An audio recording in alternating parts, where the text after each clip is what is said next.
With the holiday season being right around the corner, I thought, man, apple cider sounds so good. But in the store, it's $7.99 a gallon.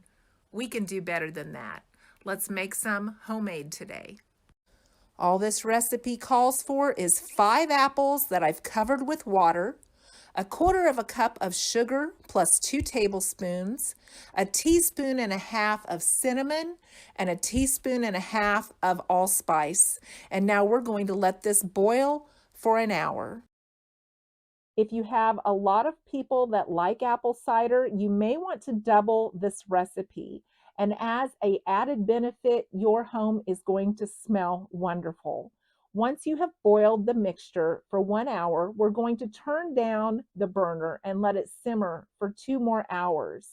This is a recipe that you can put into containers, let it cool, and freeze for up to a year. You can also can it if you know how, or you can keep it in your refrigerator for up to a week. Now let's get back to the apple cider.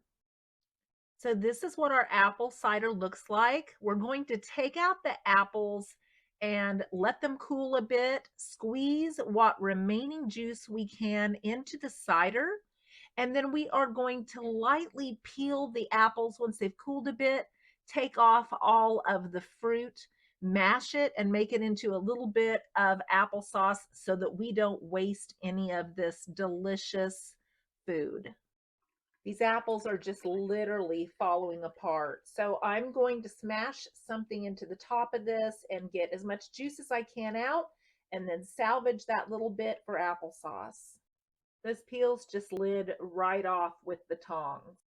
And some people might mash this up or blend this up and put it in their applesauce. I'm not sure if I'm going to do that yet, but I guess that would be your choice. This is all that's left of those 5 apples. And it was the easiest thing I've ever done, just picking out the cores and a few seeds.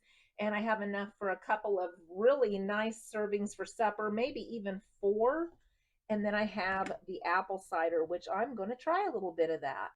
So I went ahead and strained out the rest of the apple cider just to make sure that I got any of the pulp out of there. So there's our homemade applesauce, our homemade apple cider, and I'm going to give it a taste. That's really good. That is really, really good. So I encourage you to try making some of these things at home. They're really not that